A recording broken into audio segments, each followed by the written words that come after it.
developing countries will need an estimated $6.8 trillion by 2030 to implement less than half their current NDCs. Pakistan can understand the agony and pain of other vulnerable developing countries as we have faced two devastating floods and are still recovering from the loss. ماحولیاتی تبدیلیوں کے باعث پاکستانی معیشت کو بہت بڑا نقصان پہنچا. موسمیاتی تبدیلیوں سے نمٹنے کے لیے UN فریم ورک پر عمل کرنا ہوگا. ترقی پذیر ممالک کو 2030 تک $6,800 ارب کی ضرورت ہے. موسمیاتی تبدیلیوں کے باعث پاکستان سمیت ترقی پذیر ممالک شدید مشکلات کا شکار ہیں. پاکستان کو 2 بار بدترین سیلاب کا سامنا کرنا پڑا. ترقی یافتہ ممالک کو موسمیاتی تبدیلیوں سے نمٹنے کے لیے آگے آنا ہوگا. وزیر اعظم شہباز شریف کا پاکستان کی میزبانی میں کلائمیٹ فائنانس گول میز کانفرنس سے خطاب. گلیشیئرز کے تحفظ سے متعلق تقریب میں کہا درجہ حرارت بڑھنے سے گلیشیئرز کا تیزی سے پگھلنا تشویشناک ہے. پاکستان میں 7,000 گلیشیئر ہیں. انسانیت کی بقا گلیشیئرز کے تحفظ سے مشروط ہے. شہباز شریف نے گلیشیئرز کے تحفظ کے لیے تاجک صدر کی میزبانی میں تقریب کے انعقاد کو خوشائند قرار دیا.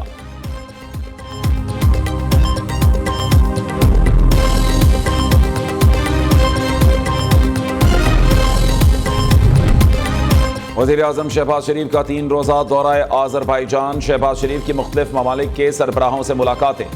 وزیر اعظم کا اقوام متحدہ کے سیکرٹری جنرل ترک آذربائیجان بیلاروس کے صدور سے مصافحہ. وزیر اعظم شہباز شریف نے ترک صدر کا آگے بڑھ کر استقبال کیا. دونوں رہنماؤں میں گرم جوشی سے مصافحہ ہوا.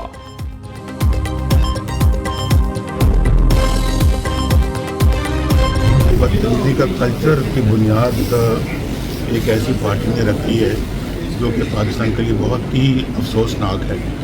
اور اس بدتمیزی کے کلچر کو انہوں نے اپنی حکومت کے دوران بھی پروموٹ کیا. یہ کلچر کی بنیاد رکھنا انتہائی بدنصیبی بدقسمتی ہے. یہ گاڑیوں کے پیچھے پیچھے بھاگ رہے ہیں, تعاقب کر رہے ہیں, گاڑیوں پہ جو ہے نا وہ ٹماٹر انڈے پھینک رہے ہیں. احتجاج بھائی اگر آپ کی قسمت میں احتجاج لکھا ہے تو کم از کم اس کو کسی اچھے طریقے سے کرو. پی ٹی آئی نے اپنے دور میں ایک منصوبہ بھی دیا تو دکھا دے. نوجوانوں کو گاڑیوں کے پیچھے بھاگنے پر لگا دیا گیا. انہوں نے صرف بدتمیزی کے کلچر کو فروغ دیا. صدر مسلم لیگ نون نواز شریف کی لندن میں میڈیا سے گفتگو. کہا پاکستان کی معیشت میں بہتری آنا شروع ہو گئی ہے. امریکہ کے ساتھ تعلقات اچھے ہیں. پاکستان تمام ممالک کے ساتھ اچھے تعلقات چاہتا ہے. چیمپئنز ٹرافی کے لیے بھارتی ٹیم کو پاکستان آنا چاہیے. نواز شریف اور مریم نواز جنیوا سے لندن پہنچ گئے.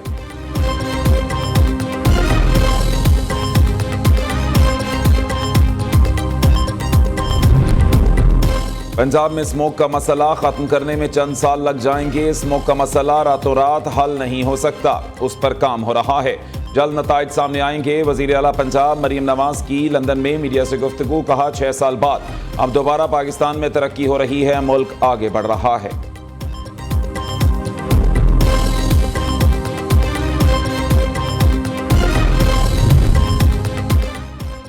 سپریم کورٹ 26ویں آئینی ترمیم کے بعد پہلا 6 رکنی آئینی بینچ تشکیل. رجسٹرار سپریم کورٹ نے ججز روسٹر جاری کر دیا. جسٹس امین الدین خان آئینی بینچ کے سربراہ ہوں گے. جسٹس جمال خان بندوخیل اور جسٹس محمد علی آئینی بینچ میں شامل. جسٹس حسن اظہر رضوی اور جسٹس مسرت ہلالی بھی آئینی بینچ میں شامل. جسٹس نعیم اختر افغان بھی آئینی بینچ کا حصہ ہیں. جسٹس امین الدین خان کی سربراہی میں 6 رکنی آئینی بینچ 14 نومبر بروز جمعرات 9:30 بجے آئینی کیسز کی سماعت کرے گا.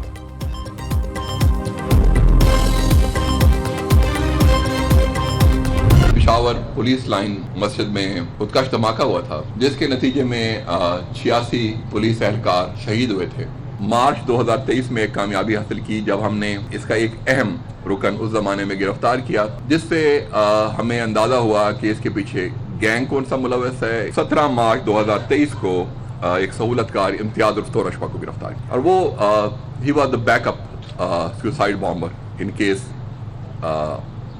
جو موجودہ جس نے ایکسیکیوٹ کیا, جو کاری نام کا لڑکا تھا اس نے ایکسیکیوٹ کیا تھا.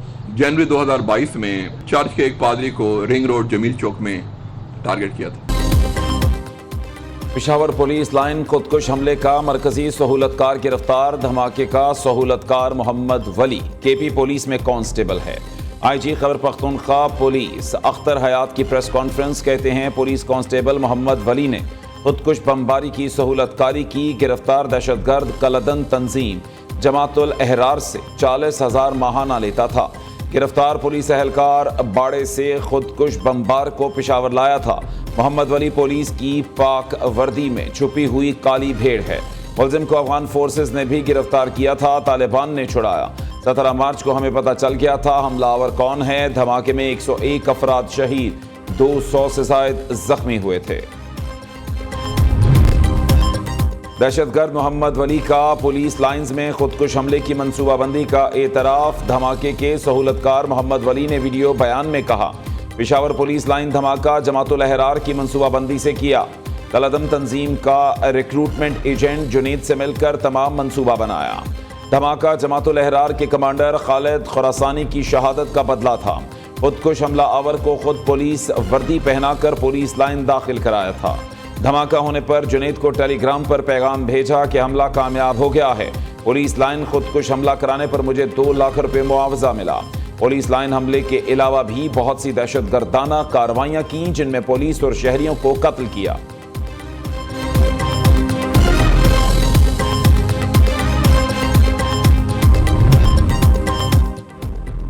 اسلام آباد پولیس نے حراست میں لیے گئے پی ٹی آئی رہنماؤں کو چھوڑ دیا۔ عمر ایوب، شبلی فراز، اسد کیسر، حامد رضا، ملک احمد خان بچر کو کچھ دیر قبل حراست میں لیا گیا تھا۔ پی ٹی آئی رہنماؤں کو اڈیالہ جیل پہنچنے کو حراست میں لیا گیا تھا۔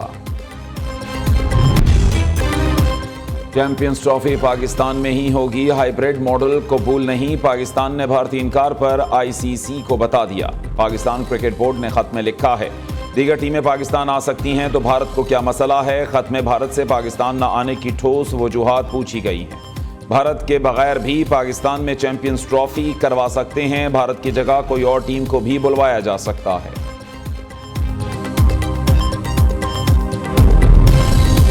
پاکستان کے ہائیبریڈ ماڈل نہ ماننے کے فیصلے پر آئی سی سی میں ہلچل، بھارت کے انکار پر پی سی بی کی موجودہ پالیسی کرکٹ معاملات پر گہرا اثر ڈال سکتی ہے۔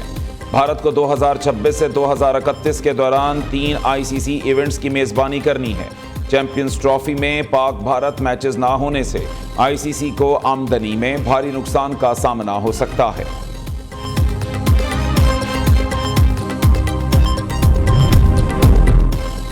آئی سی سی چیمپئنز ٹرافی کے بعد بلائنڈ کرکٹ ورلڈ کپ میں بھی بھارت کا کھلواڑ، بھارتی حکومت نے اپنی ٹیم کو این او سی جاری کرنے سے روک دیا۔ بھارتی بلائنڈ کرکٹ ٹیم کو اپنی وزارت کھیل سے این او سی ملے 2 ہفتے گزر گئے۔ بھارتی وزارت خارجہ نے ٹیم کو تاحال این او سی جاری نہ کیا۔ پنجاب میں فضائی آلودگی کے باعث تعلیمی ادارے بند، Rawalpindi, Sahiwal, Sargodha, D G Khan, Bahawalpur division میں تعلیمی اداروں کی بندش کا نوٹیفیکیشن جاری۔ 1 سے 12ویں کلاس تک تعلیمی ادارے 17 نومبر تک بند رہیں گے۔ نوٹیفیکیشن کے مطابق 12ویں کلاس تک تدریسی عمل آن لائن ہوگا۔ مذکورہ اضلاع میں 17 نومبر تک تمام ٹیوشن سینٹرز بھی بند رہیں گے۔ وزیر تعلیم پنجاب رانا سکندر حیات کہتے ہیں، اسموک کی خطرناک صورتحال کے باعث تعلیمی ادارے بند کر رہے ہیں۔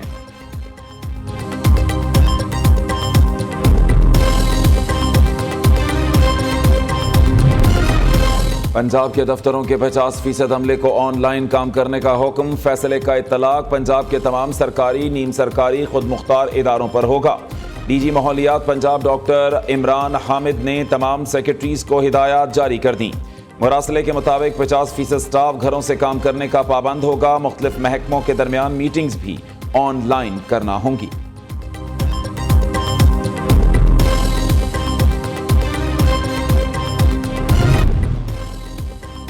بدترین اسموگ نے پنجاب اور خیبر پختونخوا میں ڈیرے ڈال لیے۔ لاہور 767 AQI کے ساتھ بدستور پہلے نمبر پر، راولپنڈی دوسرے، جبکہ پشاور پاکستان کا تیسرا آلودہ ترین شہر ہے۔ اسلام آباد میں بھی فضا آلودہ ترین، دھواں اور دھند کے باعث چھائے ہوئے بادل، شہری آنکھ، ناک اور گلے کی بیماریوں میں مبتلا، 1 کروڑ سے زائد بچوں کو خطرات لاحق ہیں، اقوام متحدہ نے خبردار کر دیا۔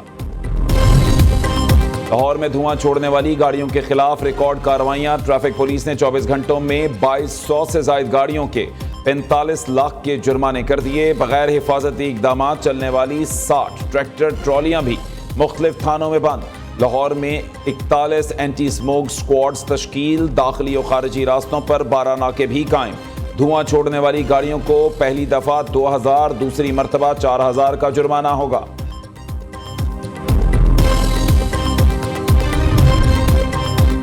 چلاس میں استور سے راولپنڈی جانے والی کوسٹر دریا میں جا گری. حادثے میں دلہے اور اس کی والدہ سمیت 17 افراد جاں بحق. 10 لاشیں نکال لی گئیں. 7 افراد لاپتہ. دلہن کو زخمی حالت میں اسپتال منتقل کر دیا گیا. لاپتہ افراد کی تلاش کے لیے ریسکیو آپریشن جاری.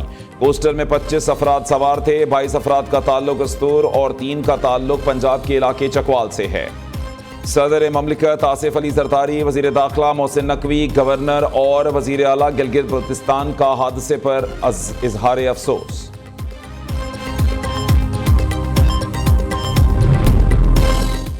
IMF وفد کی وزیر خزانہ محمد اورنگزیب سے ملاقات. پاکستان کی معاشی صورتحال، ٹیکس وصولیوں اور اقدامات پر بریفنگ.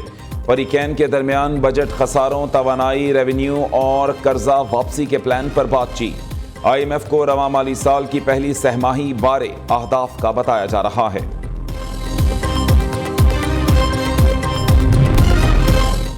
ستمبر میں حکومت 92 ارب روپے قرض کم کرنے میں کامیاب. اسٹیٹ بینک کے مطابق ستمبر 2024 میں حکومت کا قرض 69,570 ارب روپے رہا.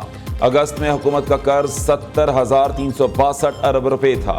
اسٹیٹ بینک نے حکومتی قرضوں سے متعلق رپورٹ جاری کر دی. توشہ خانہ 2 کیس کی سماعت بغیر کارروائی 14 نومبر تک ملتوی. احتساب عدالت نے بانی PTI اور بشرا بی بی کی بریت درخواستوں پر محفوظ فیصلہ سنانا تھا. اسپیشل جج سینٹرل کی عدم دستیابی کے باعث سماعت ملتوی کی گئی.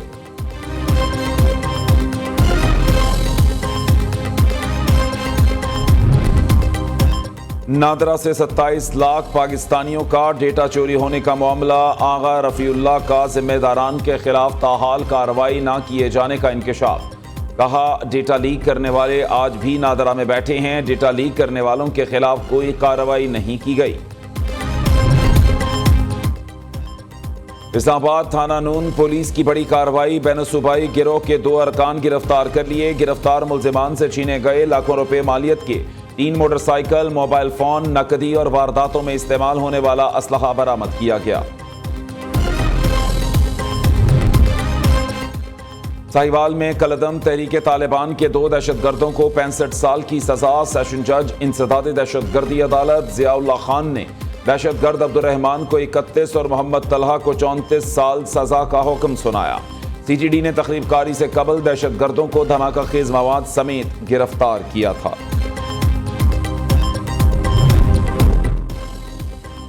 سینئر وزیر سندھ شرجیل انعام میمن کے منشیات فروشوں کے خلاف آپریشن کے احکامات. ایکسائز نارکوٹکس کنٹرول کا صوبے میں بھرپور آپریشن کا فیصلہ. شرجیل میمن کا کہنا ہے کل سے سندھ بھر میں منشیات فروشوں کے خلاف مرحلہ وار آپریشن شروع کیا جائے گا. پہلے مرحلے میں کراچی اور حیدرآباد میں آپریشن شروع کیا جائے. انسداد منشیات کے خلاف کارروائیوں کو خود مانیٹر کر رہا ہوں. پولیس اور رینجرز بھی ایکسائز نارکوٹکس کنٹرول کی ٹیموں سے تعاون کے لیے تیار ہے.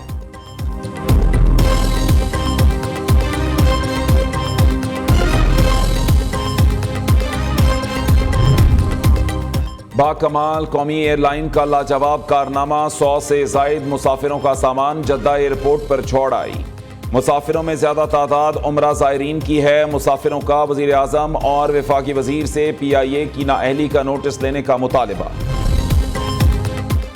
لاہور میں LPG ٹرانسپورٹر ایسوسی ایشن کا احتجاج. مظاہرین نے ملتان روڈ ٹھوکر نیاز بیگ پر LPG کے بڑے باؤزر کھڑے کر دیے.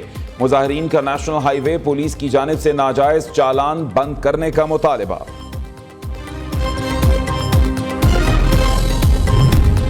خیبر پختونخوا میں ملیریا نے پنجے گاڑ لیے. گزشتہ 3 ہفتوں میں 24,713 افراد ملیریا کا شکار ہوئے.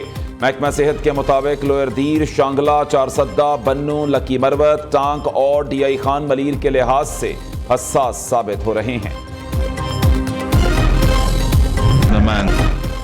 قومی ٹیم کے نعمان علی پہلی بار آئی سی C player of the month قرار. نعمان علی نے انگلینڈ کے خلاف ٹیسٹ سیریز میں 20 وکٹس لے کر بہترین کارکردگی دکھائی تھی. بابر اعظم کے بعد نعمان علی ایوارڈ جیتنے والے دوسرے پاکستانی کھلاڑی ہیں.